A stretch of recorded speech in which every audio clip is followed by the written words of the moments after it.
शासनात जर कायदा मोडत असेल तर थोबाडीत कोणाच्या वाराचं? काय सत्य आहे काय असत्य आहे सांगा ना तुम्ही.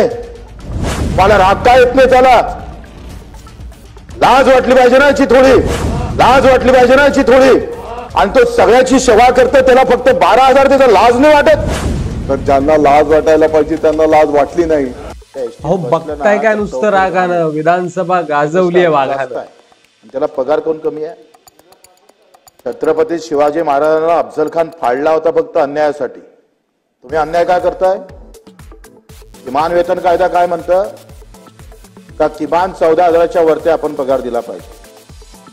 शासनात जर कायदा मोडत असेल तर थोबाडीत कोणाच्या माराचं? काय सत्य आहे काय असत्य आहे सांगा ना तुम्ही. तुम्हाला राग काय येत नाही? त्याला लाज वाटली पाहिजे ना याची थोडी. काय एका चालकाला तुम्ही 19,000 25,000 ते 30,000 देता आणि तो सगळ्याची सेवा करतो त्याला फक्त 12,000 देता, लाज नाही वाटत? याचा राग काय येत नाही त्याचं उत्तर द्या तुम्ही आम्हाला.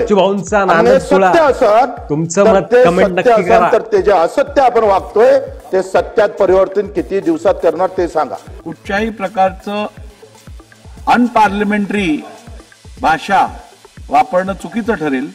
त्यामुळे बच्चू कडू साहेबांनी आपल्या प्रश्न विचारताना जी भाषा वापरली ती मी परत एकदा तपासून घेईन आणि जर का त्यात शब्द वापरला गेला असेल तर तो रेकॉर्डवरनं काढला जाईल.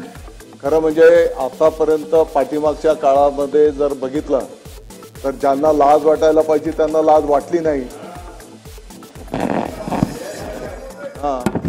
आणि आपण अनपार्लिमेंटरी असेल तर काढून टाका. आणि अध्यक्ष महोदय सांगितलं ना, मी सांगितलं अनपार्लिमेंटरी असेल तर काढून टाका. मंत्र्यांनी जरी अनपार्लिमेंटरी वापरलं असेल तर काढून टाकू आपण. अध्यक्ष महोदय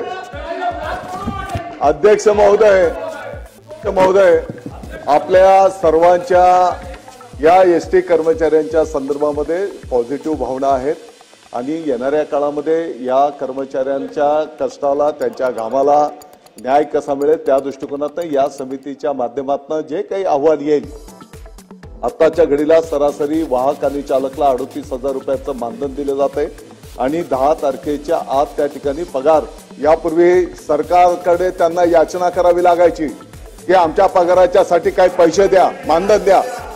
आता त्यांच्या कष्टाचे पैसे, त्यांच्या हक्काचे पैसे सरकारकडनं त्यांना प्रतिपूर्ती या योजनांच्या माध्यमातून केली जाते आणि त्यांच्या कष्टाचे पैशांच्या माध्यमातून त्यांचा पगार. व्हिडिओ जास्तीत जास्त शेअर करा आणि तुमचं मत कमेंट करायला विसरू नका. चॅनलवर नवीन असाल तर सबस्क्राईब करा.